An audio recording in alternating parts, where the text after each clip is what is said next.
Heading abroad for a wedding, my husband's accusatory tone took me aback. And you call yourself a wife? He sneered. His words stung, casting a shadow over what should have been a joyous occasion. It's not a vacation, I retorted, attempting to explain. I'm attending a wedding ceremony. But my explanation only seemed to enrage him further. Shut up, he snapped. You're married. You shouldn't leave the house. Do you want to get a divorce? The person I once knew as my gentlemanly husband had transformed into someone unrecognizable.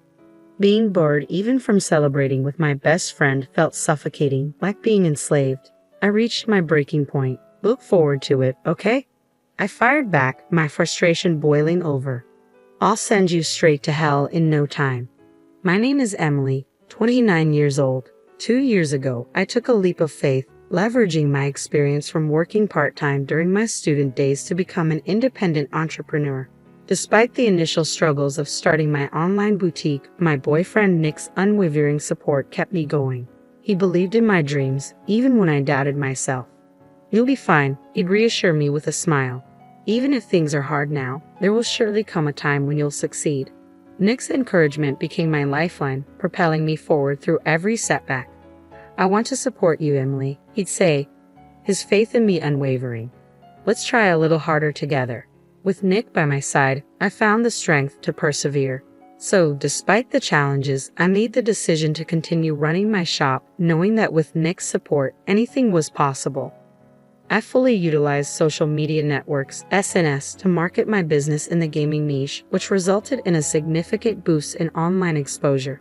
Thanks to this strategy, I witnessed a remarkable increase in the number of customers.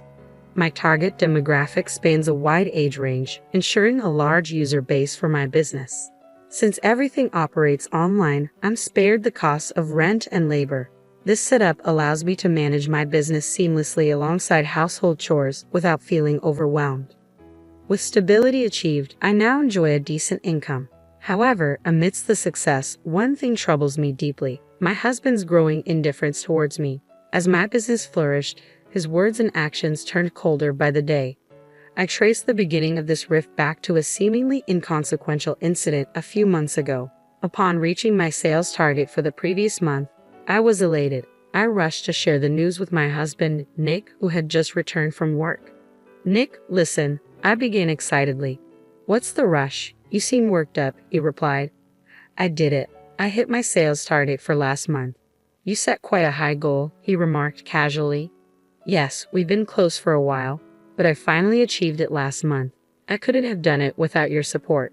Thank you, I expressed gratefully. Ah, good for you, Nick responded, his tone indifferent.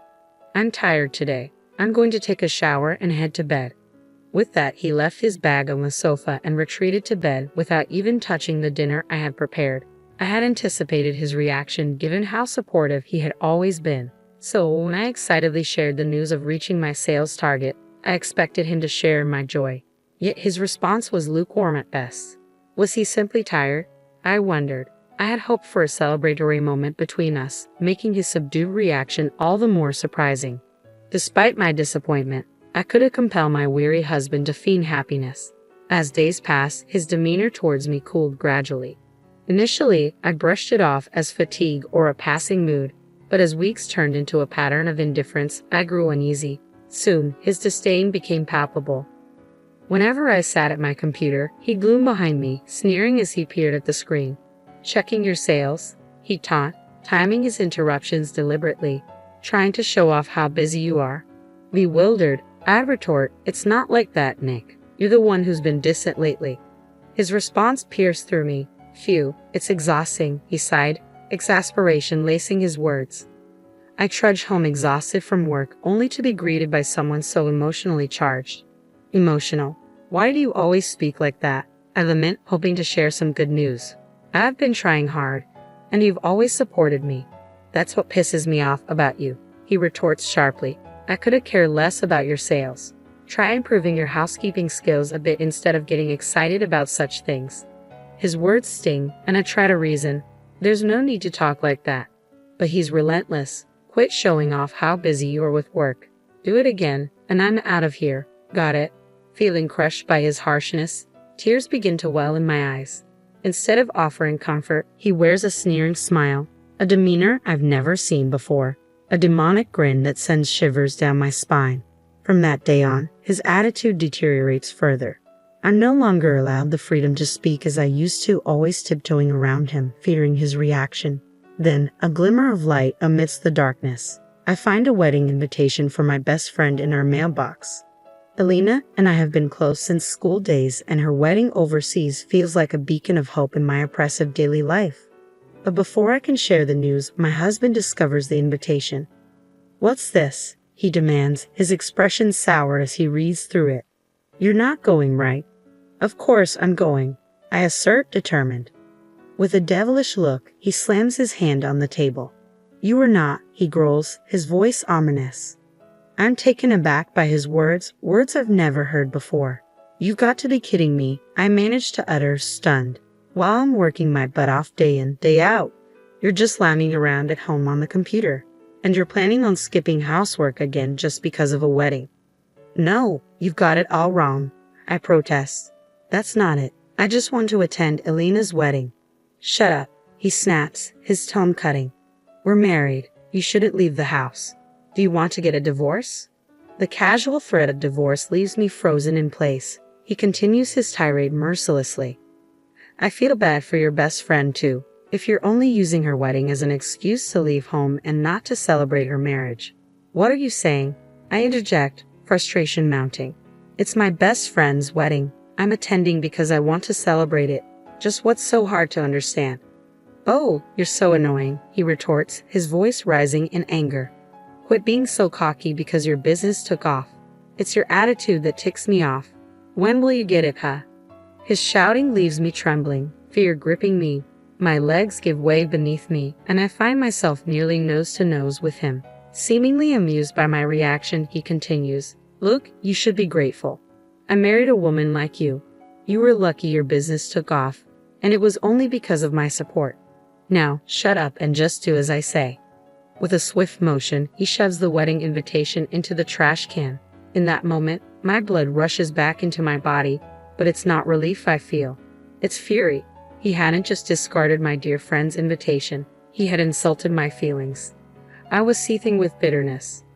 I bit down hard on my lip, realizing the resentment building inside me was unforgivable. Who did he think he was? Just because he despised me didn't grant him the right to control me. I was not his slave. Being his wife did not make me his possession. If my days were to continue like this, I decided I might as well be the one to disrupt it all. I didn't care anymore. I was attending Elena's wedding, no matter what. Without resistance, I quietly bided my time until the day of departure, meticulously planning my overseas trip to avoid detection. On the morning of the flight, my silent compliance seemed to have paid off. He was too preoccupied with his usual nagging at the front door to notice. "Don't skip your chores today. Make sure dinner is ready. Don't you ever go against me, okay?" he chided, oblivious to my plans. "I know. Have a good day," I replied, masking my frustration. "Phew, you've got it easy, don't you? You get to lounge around at home every day. I wish we could switch places." "Yeah, I was the one who pushed you to have your own line," he retorted. "I wish you were more grateful. Maybe I'll cut back my contribution to the household expenses from next month. It doesn't make sense for me to be the only one struggling." With every muttered grievance, my resolve hardened. Suppressing the urge to argue, I waited until he was out of sight. As soon as he left, I sprang into action. Grabbing the suitcase I had prepared, I called a cab and headed straight for the airport, leaving behind the suffocating confines of home. Upon arrival, Elena greeted me with open arms, but as I reached for my phone, it rang, displaying my husband's name. He must have realized I was gone, and his voice exploded with fury as soon as I answered. "Hey Emily, where are you?" he barked. "Without even having dinner ready?" "I'm at Elena's wedding," I replied firmly. "What wedding?" he sneered. "I told you not to go. You broke your promise," he accuses, his voice sharp with anger. "I never said I wouldn't go. I also don't remember making such a promise," I retort calmly. "Don't mess with me. I've disciplined you over and over not to leave home. You're my wife, after all," he asserts. "Disciplined? What are you talking about? That's just you forcing me to put up with your selfish expectations," I counter, my defiance evident. Perhaps angered by my refusal to yield, he explodes. That's it. We're getting a divorce. Look, if you don't want that, come back home now. Got it. Without waiting for my response, he abruptly ends the call. But his ultimatum doesn't sway me. My mind is already made up. After my best friend's wedding, I spend a day sightseeing before returning home. I plan to have a talk with my husband, but he's nowhere to be found. Instead, I find divorce papers on the table, already signed. And that's not all. My work computer lies in ruins, smashed to pieces.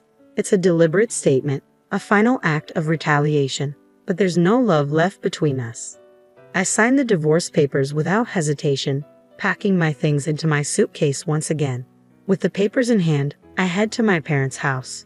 En route, I stop by the city hall and submit the divorce papers, sealing the end of our marriage.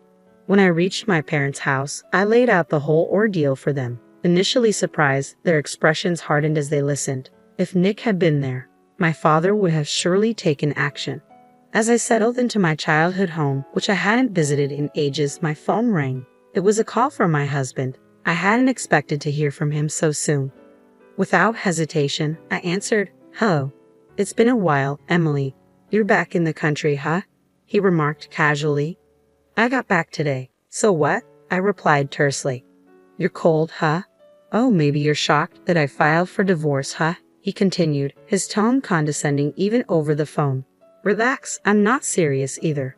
I just wanted you to reflect on yourself, so I gave you a little scare." "Reflect on myself? What for?" I retorted.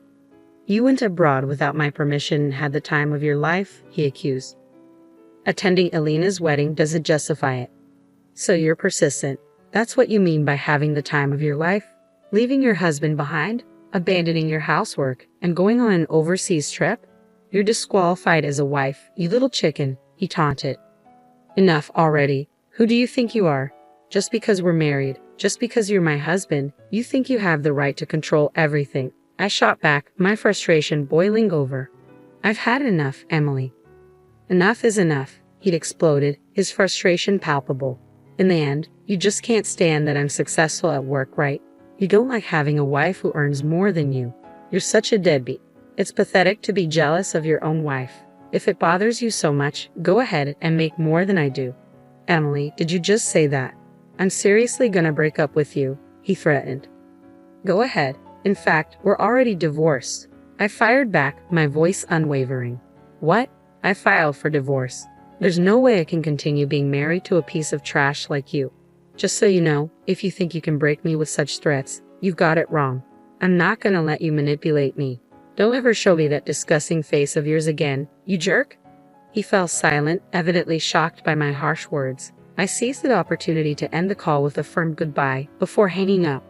Afterwards, I hired a lawyer and billed him for the desktop he destroyed. Moreover, the text and voicemail messages came in handy. His attempts to control my actions and his constant verbal abuse were proven, allowing me to collect damages. As a result, his savings dwindled and he was left in debt. His parents refused to help him, saying it was his own doing, and he ended up having to borrow money from loan sharks.